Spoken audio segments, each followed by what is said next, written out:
नमस्कार दोस्तों, मैं डॉक्टर मनोज कुमार गुप्ता, आयुर्वेदा एवं नेचुरोपैथ विशेषज्ञ। इस चैनल पर आप सभी का स्वागत है। अगर आप लोग दवाइयों से छुटकारा पाना चाहते हैं और अगर थायराइड को नियंत्रित करना चाहते हैं तो मैं आज आपको डाइट चार्ट बताता हूँ, लाइव में शामिल करेंगे नियमित रूप से, तो आपका जो थायराइड जो है नियंत्रित रहेगी। आज का जो जानकारी मैं दूंगा वो है हाइपरथायराइडिज्म के ऊपर। हाइपरथायराइडिज्म के अंदर क्या होता है कि थायराइड अत्यधिक मात्रा में बनती है, इसमें बॉडी का मेटाबॉलिज्म ज़्यादा हो जाता है। इनमें हमें कैसे पता लगेगा हाइपरथायराइडिज्म की प्रॉब्लम से ग्रसित है?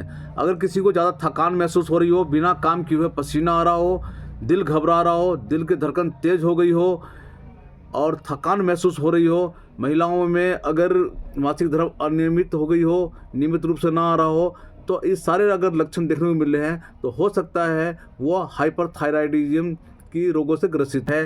तो अपने डाइट में नियमित रूप से क्या शामिल करना है उसके बारे में बताता हूँ।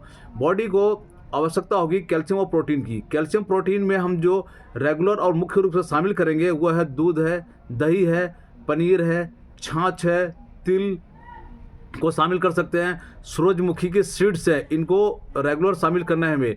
चिया सीड्स है, अंजीर है, ब्राउन राइस है, इनको हम अपने डाइट में शामिल करके हम अपने बढ़े हुए थायराइड को कंट्रोल कर सकते हैं।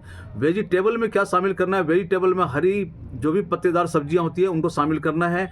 इसके अंदर पालक हो गया, ग्रीन बीन्स हो गया, गाजर का शामिल करेंगे, मिंट है, टिंडा है, तोरी हो गया, घिया हो गया।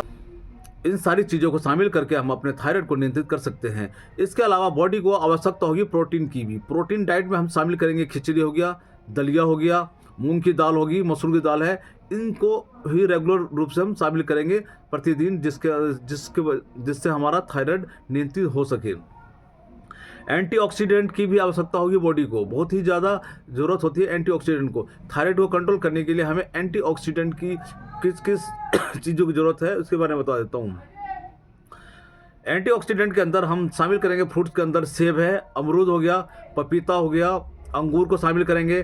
टमाटर बहुत ही अच्छा स्रोत है एंटीऑक्सीडेंट का, इसको हम नियमित रूप से शामिल कर सकते हैं और इनको शामिल करके हम अपने थायराइड को, बढ़ी हुई थायराइड को नियंत्रित कर सकते हैं।